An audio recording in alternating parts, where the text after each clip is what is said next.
Bueno, entonces para empezar con la actividad de la mañana, esta mesa tiene como eje transformaciones de los sistemas de publicaciones científicas en tiempos de ciencia abierta. Quienes van a hacer sus presentaciones son Lucas Luchilo, Alejandra Nardi, Humberto Debat y Mariano Fresoli. La idea es que cada uno de ellos haga una presentación en más o menos 20 minutos, luego haya una ronda de preguntas y respuestas, comentarios, lo que sea, y sigamos con las siguientes presentaciones. Quien va a empezar entonces es Lucas Luchilo. Lucas es magíster en Políticas y Gestión de la Ciencia y la Tecnología por la Universidad de Buenos Aires y en este momento se desempeña como subsecretario de Evaluación Institucional de la Secretaría de Estado de Ciencia, Tecnología y Innovación. Bueno, buenos días de nuevo. Yo voy a hablar de este tema de las transformaciones del sistema de las publicaciones científicas, tratando de abordar algunos aspectos desde un enfoque sistémico, más bien anclado en la economía política de la ciencia, tratando de reseñar brevemente cómo evolucionó el sistema de revistas científicas en los últimos 30 años, cómo es actualmente el mundo de la edición de revistas científicas y después introducir algunas cuestiones más relativas a la calidad académica y la calidad editorial de las revistas. Cuando uno mira cómo evolucionó el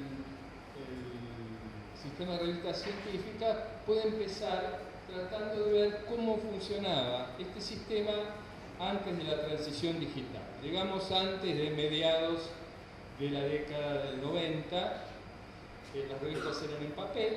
Estas revistas tenían costos variables altos, derivados tanto de los costos industriales de la publicación en papel como de los costos de correo. Eran financiadas por suscripciones institucionales por revista y a menudo también con canje, en un contexto en el que la bibliometría, esto es, el uso de indicadores de citas, sobre todo asociados a las revistas, era un uso limitado, donde había un polo muy predominante que eran los Estados Unidos y también Europa y Japón, que eran los polos casi exclusivos de producción científica, y donde el mundo editorial era un mundo que tenía una concentración relativamente baja. Esto quiere decir que el conjunto de las mayores editoriales, 5, 6, 8 mayores editoriales, representaba menos del 15% del total del mercado de las revistas. Esto empezó a cambiar hacia después de mediados de los 90, en lo que yo llamo la transición digital, que podemos situar en algún punto desde mediados de los 90 hasta mediados de la década siguiente, donde hubo una transición del papel al soporte digital. Esta transición del papel al soporte digital no supuso un cambio en el formato de las revistas y de los artículos. Antes de esta transición había muchas hipótesis acerca de cómo serían las revistas cuando sucediera la transición digital. Pensaban en cosas más innovadoras. En general lo que terminó predominando es la revista con los artículos en PDF. La suscripción siguió siendo una suscripción institucional por revista. Siempre hubo una parte menor de suscripciones individuales por revista. Hubo un avance significativo de la bibliometría. En el 2004 entró un nuevo jugador a este negocio, que fue Scopus, asociado a uno de los grandes conglomerados editoriales, pero digamos junto con esta transición a lo digital, hubo también un crecimiento muy importante del uso de indicadores bibliométricos En materia de los países que empezaron a tener peso en la producción científica, acá se empezó a notar el avance de China e India. China en la actualidad, esto lo vamos a ver un poquito más adelante, es el segundo productor mundial de artículos, casi a la cabeza, casi en paridad con los Estados Unidos, y además con una estrategia de publicación sobre todo en revistas internacionales, no en revistas basadas en el propio país. Al mismo tiempo se produjo un avance progresivo en la concentración editorial, donde antes había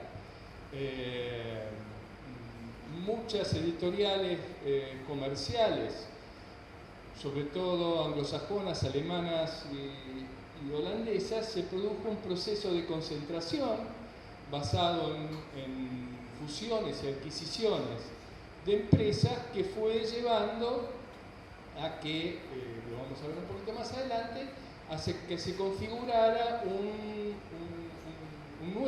una nueva configuración de mercado cada vez más oligopólica. Como contraparte de todo esto, a principios de los 2000, sobre la base de también antecedentes de la década previa, comenzó a tomar carnadura el movimiento de acceso abierto, centrado primero en las publicaciones y después, como vamos a ver más tarde, mañana, en los datos de investigación. Tercer momento, que es la digitalización y concentración editorial, donde ahí hay una transición casi completa a la digital, donde la revista en papel pasa a ser, en el mejor de los casos, complementaria, en otros casos directamente desaparece, y cambian varias reglas de lo que había sido la pauta hasta ese momento. Primero, aparece la suscripción por paquete, desplazando a la suscripción por revista. Antes, la biblioteca seleccionaba revistas y suscribía individualmente a cada revista por un precio determinado. A partir de mediados de los 2000, algunas de las grandes editoriales comerciales lo que empiezan a hacer es a ofrecer suscripciones por paquetes. Lo que se llama el Big Deal. ¿En qué consiste?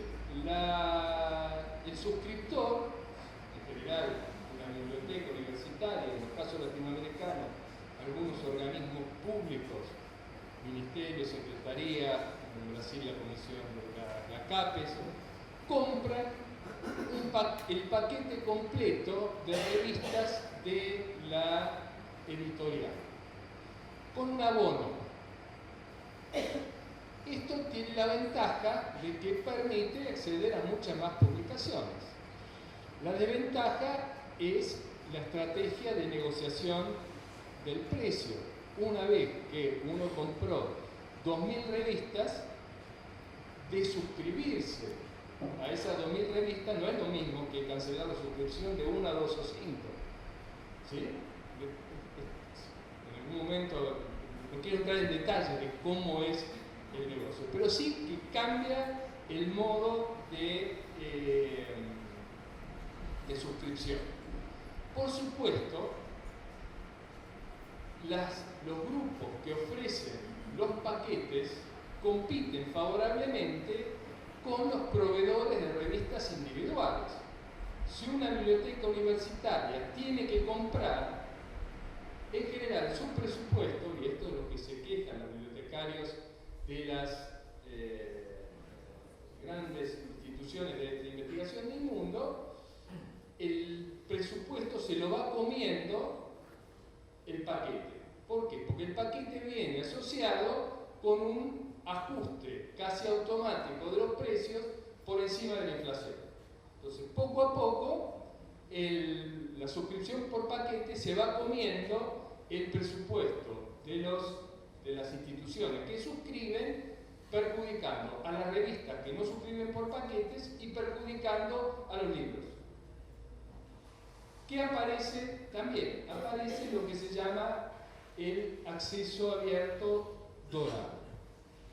¿Qué es el acceso abierto dorado? Son las revistas que se financian no ya por la suscripción, sino por el pago de lo que se llaman cargos de procesamiento por artículo, APC por la sigla en inglés. Entonces, la revista se financia cobrándole a los autores, en realidad cobrándole a la agencia que financia las investigaciones de los autores, un costo variable por la publicación del artículo. Ese costo que se publica, una vez que se paga ese APC, el artículo queda en acceso abierto. Y aparece también un poco más tarde lo que se llaman las revistas híbridas, que son revistas que por una parte son revistas de suscripción, es decir, forman parte de los paquetes y al mismo tiempo tienen algunos de sus artículos que están en acceso abierto pagando APC. El esquema se complica, este es un negocio importante. Al mismo tiempo se produce lo que nosotros llamamos un avance irresistible de la bibliometría. Esto es una generalización del uso de indicadores bibliométricos, no solamente en la evaluación de las carreras de investigadores, sino, incluso más importante, en la evaluación de las instituciones de investigación, que después se traslada a la evaluación de los investigadores, y también frente a esto aparecen movimientos de cuestionamiento a este avance impúdico de la bibliometría, por decirlo de algún modo, que se manifiestan en diferentes declaraciones, la más famosa la de San Francisco, pero hay otras también que cuestionan sobre todo el uso de los indicadores basados en citas de revistas para la evaluación, el factor de impacto para la evaluación. Todo esto se produce al mismo tiempo, también en este periodo se produce lo que ya señalaba antes del ascenso de China al podio, y un proceso de concentración editorial en el que unos pocos grupos editoriales tienen más del 50% de las principales revistas. Uno toma las revistas indexadas en Scopus, un poquito más del 40% están en 4 conglomerados editoriales, que son Elsevier, Taylor & Francis, Wiley y Springer Nature, más, en el caso de las ciencias exactas y naturales, la American Chemical Society, y en el caso de las ciencias sociales y humanas, Sage. Eso representa más del 50% de las principales revistas, y cuando uno calcula más o menos la facturación total del negocio, más del 70% termina en estos grupos. En este mismo periodo empiezan a crecer las iniciativas de acceso abierto. Algunas de ellas son institucionales. Acá el hito principal fue la decisión de los laboratorios nacionales de salud de los Estados Unidos en 2008 de establecer que todas las publicaciones derivadas de proyectos financiados por el NIH tenían que estar en acceso abierto con un periodo de embargo. Esto fue muy importante porque Digo, más allá de las declaraciones previas, el NIH es la principal agencia de financiamiento de investigación del mundo. Entonces, esto supuso la creación de un gran repositorio, que es PubMed Central, que tiene hoy alrededor de 10 millones de documentos, y que esto fue replicándose. Pues bueno, ustedes conocen lo que se hace en Argentina, en algunos otros países de la región. La Unión Europea ha tenido una iniciativa muy importante con OpenAIRE. Bueno, esto simplemente señalo que esta ha sido una vía muy importante. La otra, una segunda vía, también de fines de la década del 2000 y que se acelera en los primeros años de la década del 2010, es la expansión de las redes sociales académicas, en particular de ResearchGate,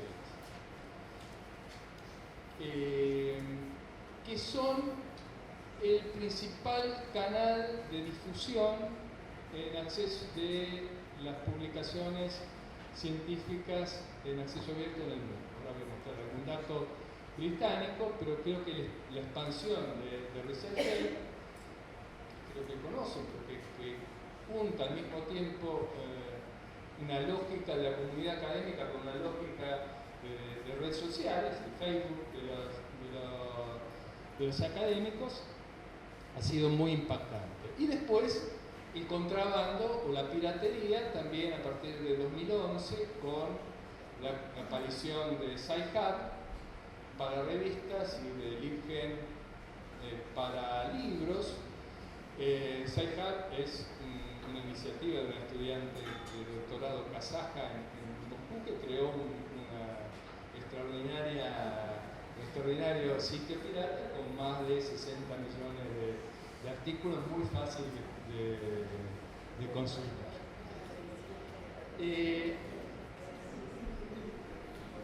Cuando digo, bueno, acá yo voy a dejar esto, pero esto es el cambio de modelo de publicación. Ahí simplemente lo que se observa en los últimos años es un crecimiento de las publicaciones. Digo, el marrón más oscuro es el porcentaje de revistas que son solamente de suscripción. El porcentaje es el más claro, el marrón más claro es el híbrido, y el verde más oscuro es el dorado. Hubo sobre todo crecimiento del híbrido.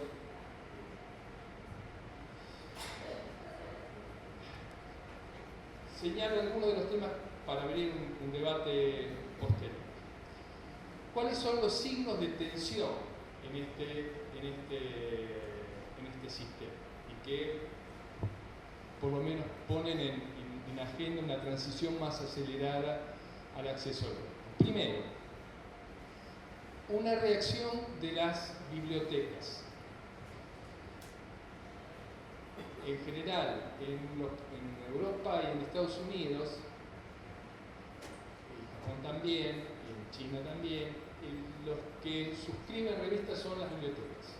Entonces, los que reciben la presión del crecimiento de costos son las bibliotecas. Entonces, hay un movimiento liderado por las bibliotecas.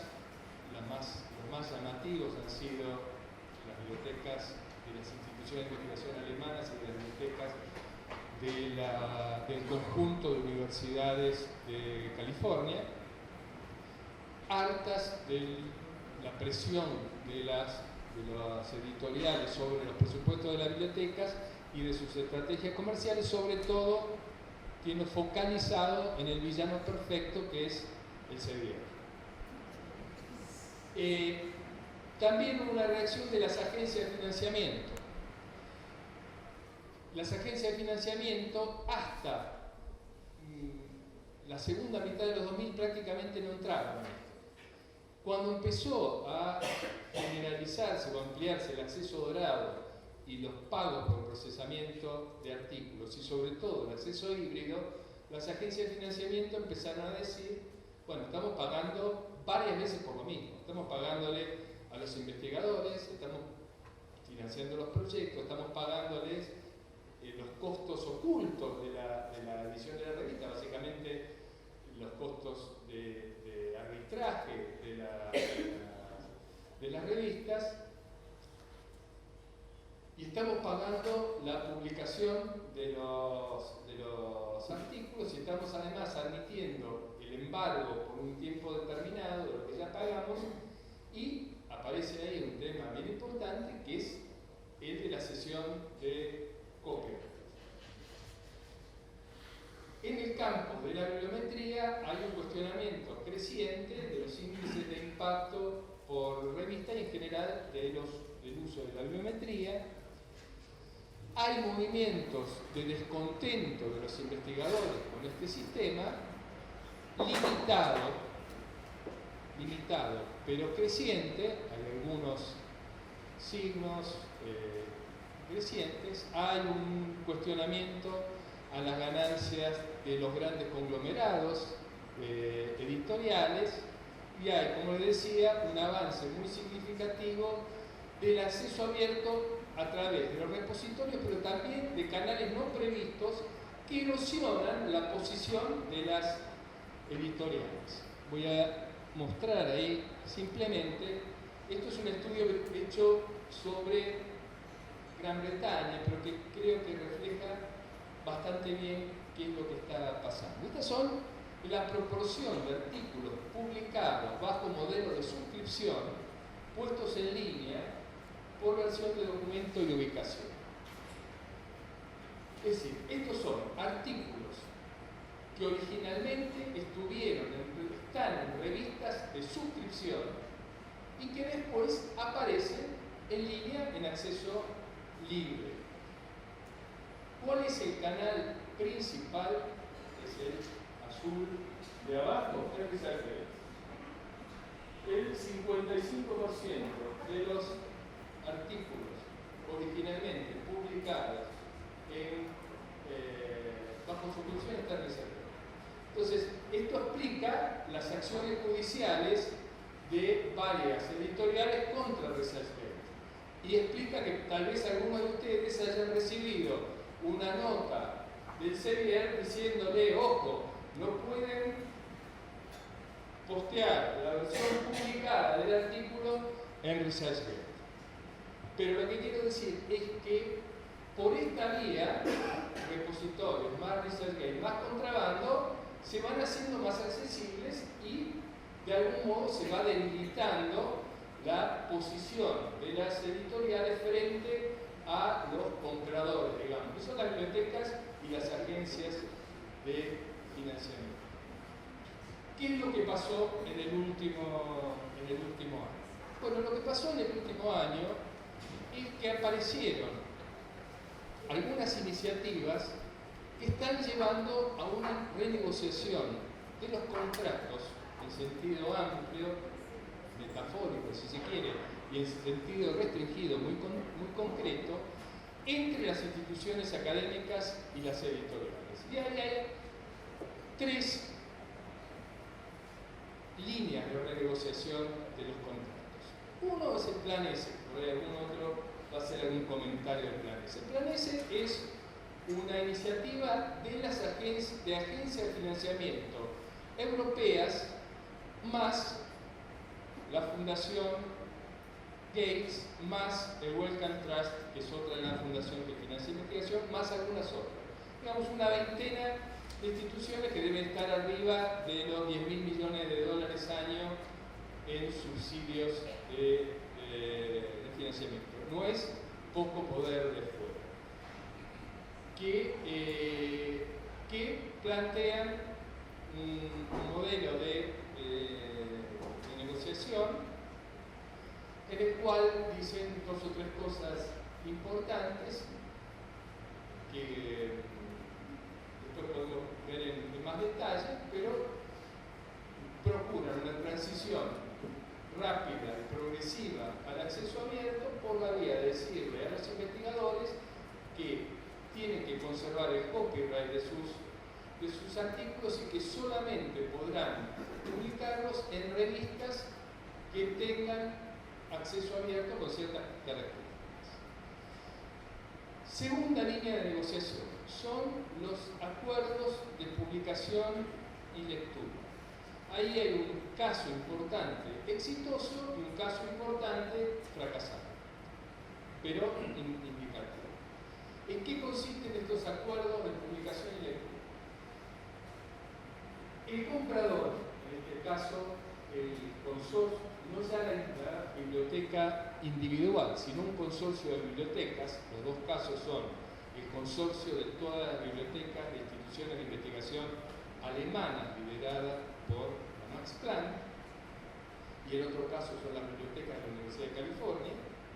Le dice a la editorial con la que quiere suscribir, dice: muy bien, nosotros vamos a seguir suscribiendo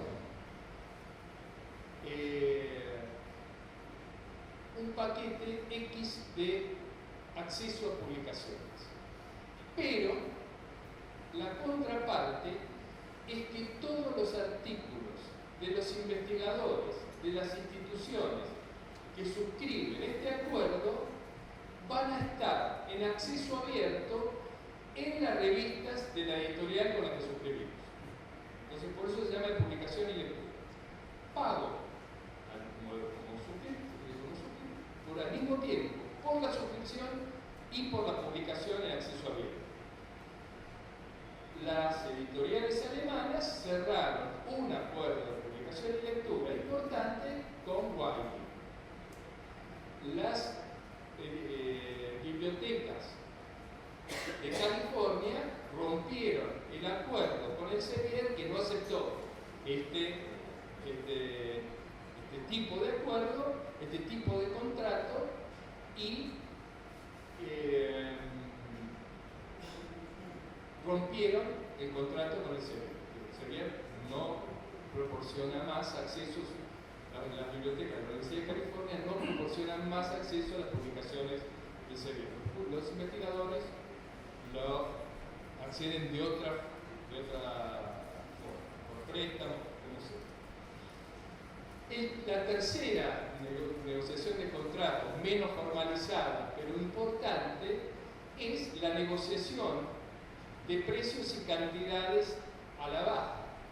Quiero decir, muchas instituciones, incluso consorcios de instituciones tal vez con menor capacidad de negociación, pero que miran este escenario donde hay un debilitamiento relativo del poder de negociación de las editoriales, los que están diciendo: en este contexto queremos mejores condiciones de acceso y precios a la baja de los abonos de los paquetes, o renegociación del contenido de los paquetes. Bueno, creo que hay unas cuantas cosas más para comentar, pero me parece importante, incluso para discutir la propia situación regional y nacional, tener un panorama de conjunto de qué es lo que está pasando en la economía política del sistema de revistas científicas.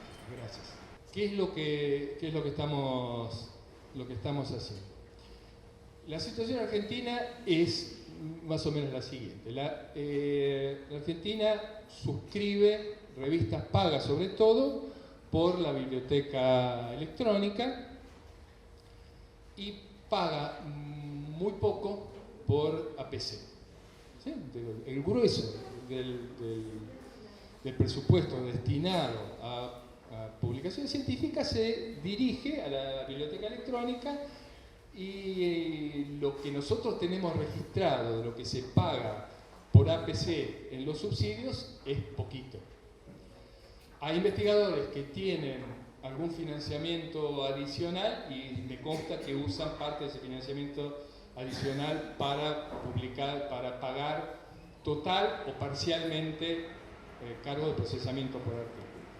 Me parece que hay un tema sin duda hay que considerar, mirándolo desde el lado de las demandas legítimas de los investigadores, que están empezando a decir: miren, si el sistema está transitando, al menos parcialmente, de la suscripción al pago de APC, Nuestro problema va a ser no ya tanto el acceso a la revista, sino cómo financiar lo que debemos. Entonces, creo que ese es un dilema importante que tenemos que abordar. ¿Qué es lo que estamos haciendo? Bueno, por una parte sí, tratar de seguir el escenario global, porque eso nos condiciona, nos facilita en esta coyuntura la negociación con las editoriales. Lo que hicimos en principio fue negociar una brusca reducción del pago a las editoriales. Esto obedeció a dos factores, uno voluntario y otro involuntario. El factor voluntario fue que en 2017 dijimos, bueno, no podemos seguir pagando lo que estamos pagando, ¿no? Estamos pagando 22 millones de dólares.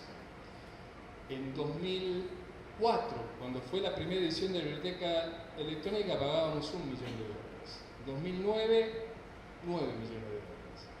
Todo esto en un contexto en el que de 2013 en adelante la cantidad de descargas se mantuvo plana. ¿Qué quiero decir? Estábamos pagando el doble por descarga. Entonces dijimos, no, tenemos que bajar esto. Nos sentamos a principios de 2018, sobre todo con el principal proveedor, que es el Sevier, que es 2/3 partes del contrato, y empezamos a negociar. En el medio nos agarró de devaluación. Con lo cual ahí la negociación, que venía siendo complicada, se volvió más complicada y más sencilla. Fue decir, nosotros les pagamos esto, toman o dejan. Entonces conseguimos una reducción del 50% del contrato. O sea que hoy el monto que destina el Estado argentino a esto, prácticamente es el único comprador, creo que la Universidad de Buenos Aires es la otra que destina el orden de $500,000, un poquito más, pero mucho en bases más bibliotecológicas que de acceso a publicación. No sé si hay otra, algo, alguna universidad privada, Córdoba creo que no. Pero bueno, entonces, este es un orden de magnitud razonable. Quiero decir, ¿cuál es el orden de magnitud razonable para un país como Argentina? Yo qué sé, el orden de magnitud 12, 15 millones de dólares, teniendo en claro que en el mundo el costo de cuánto representan la suscripción más APC, más lo que sea, de revistas científicas sobre el gasto mundial en ciencia y técnica, si se puede calcular, es del orden del 1%. De eso estamos hablando, 12, 15 mil millones de dólares en total. ¿Qué estamos haciendo? Primero, promoviendo una estrategia regional, viendo si tenemos ahora en agosto una reunión regional para discutir a ver si tenemos una estrategia mínimamente concertada con Brasil, México, Chile, Colombia, sobre todo que son los compradores importantes en la región. Negociar todo lo que podamos a la baja, los contratos, con tiempos de contratos cortos. En general, lo que tratan de hacer las editoriales es contratos plurianuales. Entonces te dice, el contrato plurianual, en lugar de ajustártelo al tanto por ciento, te lo ajusto menos.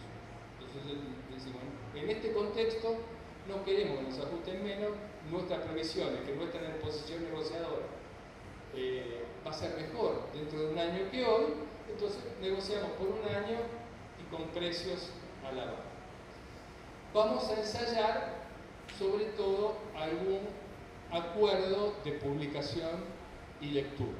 Esto es el modelo alemán. Hablar con una editorial, con alguna editorial importante, elegiremos Wiley, porque ya se sabe que son los que preparan una, no sabemos, y le vamos a decir, miren, ustedes representan, Wiley representa el 7% de los artículos de los investigadores argentinos en el mundo, para poner un orden de magnitud. Nosotros queremos que para esos investigadores, más lo que pueda crecer, no haya pago de APC para publicación en acceso abierto y queremos toda la solución de Word. No puede salir o no puede no salir, pero esa es, te diría, la línea principal. Con el Sevier no nos va a salir y probablemente tengamos una ruptura, no sé, esa es mi hipótesis.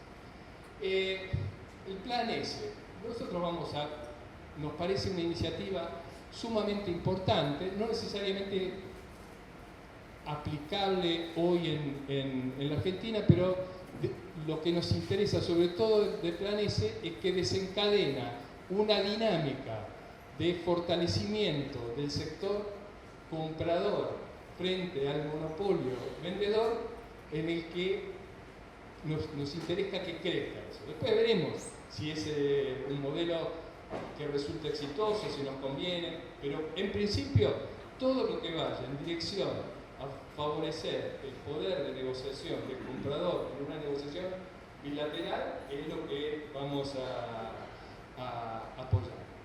Y después veremos si podemos trabajar en la promoción de revistas nacionales o regionales, que creo que es algo pendiente y que requiere algún trabajo más. Pero por ahí estamos yendo. Mirá, ahí yo creo que voy a ser franco. Yo hace 10 años estaba en un centro de investigación. El mismo planteo que vos hiciste se lo hice al secretario de entonces de Articulación Científica y Tecnológica. Me dijo que no era política del Ministerio apoyar la revista, siguiendo una idea discutible, pero no desdeñable, de que lo que es importante es que los investigadores argentinos publiquen en revistas internacionales. Si uno toma la institución más importante, individualmente considerada dentro del sistema científico y tecnológico argentino, que es la Facultad de Ciencias Exactas de la UBA, no tiene una sola revista. ¿Sí? Entonces, ahí hay una parte de la comunidad científica que ha tomado esa opción. Yo no comparto esa visión, creo que hay que desarrollar alguna política, pero esto tiene sus dificultades, que es tener algún criterio y algún instrumento para definir cuáles y para qué. Cuáles son las revistas que necesitan de algún apoyo específico y para qué. Estamos pensando en desarrollar una política, pero hay que pensar bien cuáles son los criterios para decidir qué y cómo se apoya. En Argentina hay un número indeterminado, difícil de determinar, de revistas, del orden de 700, más o menos 100, pongamos, de todas esas revistas, ¿cuáles serían los criterios para decidir? Porque, nuevamente, otros países de la región tomaron esa decisión. Entonces, decidieron apoyar estas revistas para que estuvieran en bases internacionales indexadas. Esa fue la opción de Brasil, Colombia, Chile. México un poquito menos, nosotros no. Yo estoy de acuerdo con que hay que promover revistas nacionales, de base nacional y de alcance internacional. No tengo muy claro, y es algo que estamos discutiendo, cuáles serían los criterios para definir el universo al cual se dirige la política. ¿Sí? Es algo para seguir conversando. A ver, cuando yo estoy pensando que estoy diciendo una estrategia regional, no estoy pensando en cosas que existen y que se apoyan.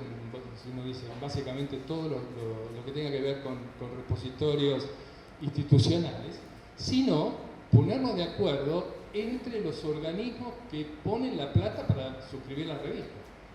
Es decir, el objetivo de la estrategia regional es decir, bueno, todo lo que estamos pagando, calculando a ojo de buen cubero, entre 150 y 180 millones de dólares de la región para suscribir a publicaciones internacionales, ¿cómo nos ponemos de acuerdo en algunos criterios que van desde el precio, las características de los contratos, qué hacemos con la negociación del backup de los artículos que suscribimos y otros aspectos técnicos para tener un mínimo de coordinación cuando nos sentamos a negociar con los vendedores.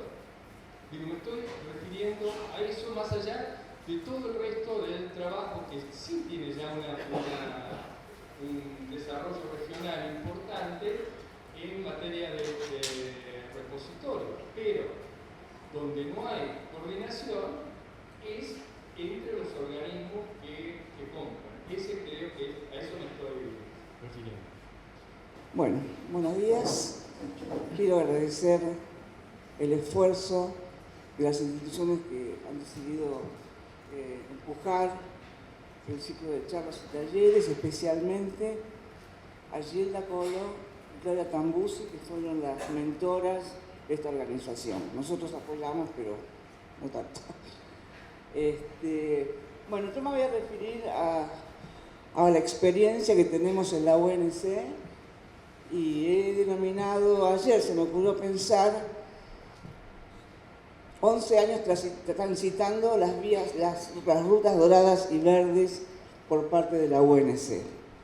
Voy a tratar de ser breve con esto. Hay gente que ya conoce bastante de esto y hay gente que no, pero de alguna forma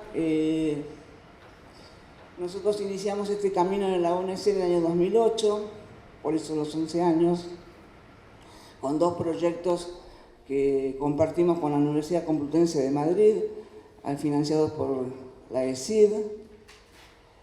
En el año 2011 inauguramos el repositorio digital universitario y el portal de revistas que se editan en la UNC, en acceso abierto, sin tarifa de pago. En septiembre de 2014 se creó la Oficina de Conocimiento Abierto. Obviamente la promulgación de la Ley 26.899 fue fundamental, crucial, para la creación de la oficina. Y voy a leer una partecita de la misión. Colabora y asesora a las Secretarías de Ciencia y Tecnología y de Asuntos Académicos del Rectorado y a todas las unidades académicas respecto de la implementación de la Ley 26.899, creación de repositorios digitales. En el 2007 fue un año muy particular. Hemos trabajado mucho con Carla, con todos los secretarios de Ciencia y Técnica, de Asuntos Académicos, con la Escuela de Bibliotecología, con todas las bibliotecas de la ONC. Y finalmente, en noviembre de 2017, a 3 días del plazo de adecuación, se aprobaron en el Consejo Superior las políticas de acceso abierto para publicaciones de la Universidad Nacional de Córdoba. Yo siempre hago referencia a... Lo hicimos con los integrantes de la Oficina de Conocimiento Abierto, el documento base, pero la presencia y el activismo de la Secretaria de Ciencia y Técnica, Carla Giacomelli, fue de fundamental importancia para alcanzar el objetivo. En junio del 2018 se hizo, ustedes muchos lo deben saber, la CRES, el Conferencia Regional de Educación Superior acá en Córdoba, y juntamente con el Claxo participamos de una mesa de debate, acceso abierto y democratización del conocimiento, y estuvimos ahí compartiendo la mesa con rectores de San Luis, por ejemplo, los que recuerdo, y algunos rectores de América Latina, y Claxo y unas UNC recomendaron algunas cuestiones. Me voy a permitir leerlo. El CRES 2018 recomienda a los gobiernos, a las universidades, otras instituciones de investigación y a la comunidad académica y científica de los países de la región establecer políticas nacionales e institucionales donde se contemple asignación de recursos destinados al acceso abierto. Esto un poco contesta el requerimiento no sé cuál es tu nombre, del editor de la revista de arqueología, ¿sí? Paleontología, bueno, mucho gusto. destinados al acceso abierto de los conocimientos científicos y académicos y otros contenidos necesarios para la educación, la investigación, el trabajo y la participación ciudadana. Otra de las recomendaciones fue actualizar los sistemas de evaluación de la investigación y capacitar a evaluadores según las recomendaciones de DORA, que también fue mencionado por Lucas Lucchino, que es la Declaración sobre Evaluación de la Investigación, ley de la Comisión Europea y de diversas organizaciones especialistas de la región que recomiendan complementar los indicadores internacionales tradicionales de evaluación científica con nuevos indicadores que valoren los conocimientos publicados en abierto dentro de la región y valoren la transferencia y vinculación de conocimientos orientados al desarrollo socioeconómico. Y una tercera recomendación es establecer un espacio de reflexión y debate en América Latina y el Caribe para analizar el alcance de la producción científica generada por las comunidades académicas y su impacto en la sociedad. Esto es muy interesante. Todavía ninguna de las organizaciones que yo conozco ha instalado el tema de cuál es el impacto que producen los trabajos, los papers en la sociedad. Por ejemplo, nosotros tenemos que me voy del tema de publicaciones, pero tenemos un ejemplo emblemático en el repositorio que es el paper más consultado, es de la doctora Foresi, una egresada de la Facultad de Ciencias Médicas, relativo a estudios de bajo costo para... Emilio, ¿me ayudaste allí? La detección de cáncer. Emilio es el coordinador importante de la revista. Detección de cáncer precoz. Y ese paper ha sido muy consultado por países de América Latina. Tiene más de miles de consultas y de bajadas.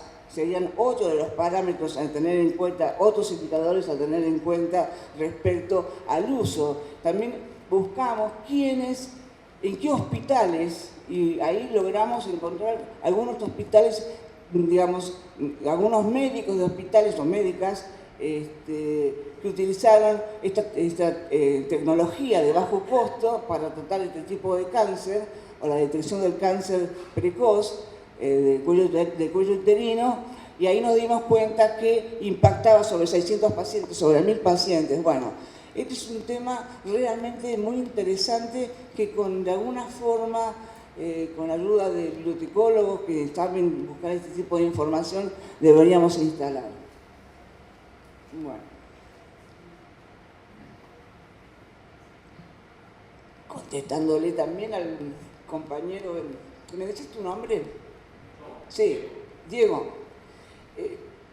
El año pasado trajimos al doctor Gustavo Liberatore e hicimos un taller destinado a nuestros 60, 70 editores de la UNC. Son muchos, tenemos 76 revistas, ahora lo voy a mostrar, todas en acceso abierto. Hicimos un curso sobre visibilidad e impacto de las revistas científicas nacionales en Argentina, circuitos de circulación, medidas y estrategias editoriales. Lo hicimos en el marco de la Semana Internacional de Acceso Abierto. Este es el portal de revistas, hoy por hoy tiene 76 revistas. Todas las facultades de la UNC están representadas y varias áreas dependientes del rectorado también. Hay varios, ¿tienes editores? Hay Andrés y Zeta. ¿Qué más está de editores? Hola, ¿cómo les va? Gracias. El total de artículos del portal de revistas son de 10.400 y que han sido indizados por Google Scholar. La posición del portal de la ONC en el mundo es 76, hemos bajado un poco, pero bueno, ahí el coordinador del portal está, digamos, mejorando los metadatos para elevar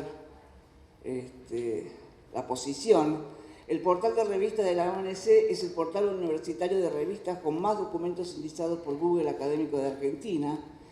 Tiene, desde el 2015 al 2019, que son las estadísticas que disponemos, casi 2 millones de visitas, y en el 2018 fueron de 400.000 visitas. Bien, acá hay un punto a tratar. De las 76 revistas, solo 14, ¿sí?, tienen DOI. Eso fue una decisión conjunta con la CECIT, ¿sí?, y se le ha asignado DOI a aquellas que están en el núcleo básico del CONICET. Puede ser cuestionado esto. Algunas revistas no están en el núcleo básico del CONICET, no por falta de calidad académica, sino porque de pronto vienen, algo que mencionó el compañero, hay que ver, hay que pensar y repensar cómo, si el número de 76 es lo correcto, si de pronto un profesor investigador de la Universidad Nacional de Córdoba, de la Facultad de FAMAF, vamos a ponerme, ¿sí?, no sé por qué dije FAMAF, porque sí, además de investigar, dar clases, formar parte de grupos de investigación, además de todo eso, es editor en jefe de una revista, sabe editar una revista, ha hecho cursos, porque esto, ser un editor científico no es sentarse y juntar los papers, no. ¿Sabe cómo se maneja el mundo editorial? ¿Sabe lo que es el acceso abierto? ¿Sabe del conflicto de copyright y copyleft? Hay muchas cosas por hacer respecto de esto. Yo creo que hay que ir preparando una generación de editores y equipos editoriales dentro, esa es una posición personal, no lo vamos a hablar nunca con Carla, pero hay que preparar cuerpos editoriales. Si queremos tener buenas revistas y subir ese número 14, claro, yo pongo acá, pero yo no veo acá. Si queremos subir ese número 14, hay que preparar cuerpos editoriales. Una revista, no voy a reservar el nombre, pero una de las mejores revistas que tiene la universidad, ¿sí?, que es una revista médica, me llama por teléfono su editora, sí, no lo voy a decir, me llama por teléfono su editora, lo puedo decir porque es la revista de anatomía clínica, claro, sí, me llama y me pone un mail y me dice, pero ¿cómo? Me pasé por evaluación académica y no me evaluaron por ser la editora de esta revista que tiene un impacto importante. Eso también socava a los editores, la falta de reconocimiento, la falta de evaluación para ello. Es una posición personal tal vez, ¿no? Bueno, el portal ha tenido desde el 2011, que fue cuando se inauguró, un crecimiento del 1000%, como ustedes pueden ver. Obviamente, el uso de un software libre con Open Journal System favorece muchísimo, digamos, la gestión editorial y los costos bajan. ¿Qué vamos a hacer de acá en el futuro? Creación de un consejo asesor para definir aspectos técnicos, académicos y ajustar las políticas destinadas a un repositorio de datos primarios de investigación. Participación en proyectos internacionales relativos a estrategias para hacer posible la ciencia abierta en América Latina. Sí, nos sale el proyecto. Acá viene el tema de las revistas. Redacción de políticas destinadas a las revistas. Las políticas que tenemos en este momento están relacionadas con el repositorio, pero no tenemos políticas destinadas a revistas en abierto de la ONC. Y esta es la idea que tenemos, es hacerlo en colaboración con la Universidad Nacional de Mar del Plata, con el doctor Rivelatore y los editores de la ONC. Otro tema importante son los datos sensibles, es un tema bastante delicado. Creo que la CECIT está trabajando en algunos temas sobre ciencias sociales y humanas, también hay que trabajar en las ciencias naturales básicas y aplicadas. Un tema que se nos olvida muchas veces es la accesibilidad académica. Hay que adecuar los documentos del portal y del repositorio para, digamos, que sean accesibles para personas con discapacidad visual. También nos proponemos hacer un estudio del impacto de los documentos del repositorio y del portal de revistas en la comunidad científica y en la sociedad. Las consultas tanto en el repositorio como en el portal de revistas muestran una curva ascendente de crecimiento desde que los trabajos fueron visibilizados desde el año 2012. Es decir que no responden al patrón de obsolescencia de la literatura tanto de uso como de cita. Esto cambia un poco la manera en que se veía antes este tema. Variables a estudiar es Internet, acceso abierto al conocimiento, investigadores con habilidades para localizar y recuperar información en la red, mayor uso de la literatura en abierto, repositorios institucionales, redes que recolectan literatura y la visibilizan a nivel nacional, mucho más. Bueno. 5 minutos, entonces me voy a ir a esto. ¿Qué está ocurriendo ahora?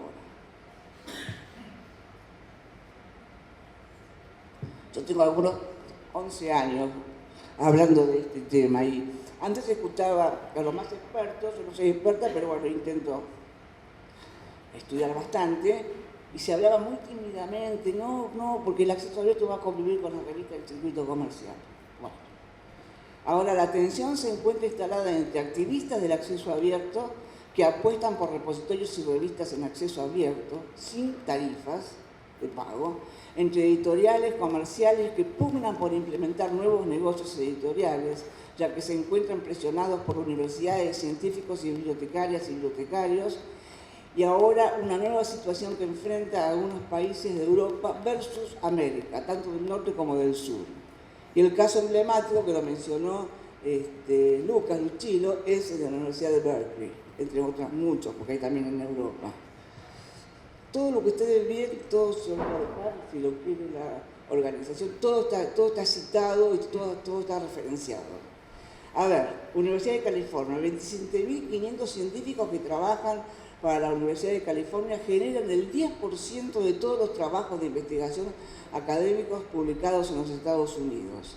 En febrero de 2019, el sistema de la Universidad de California, el más grande del país, que abarca Berkeley, Los Ángeles, Davis y varios otros campus, no renovó la suscripción anual de casi 11 millones a Elsevier.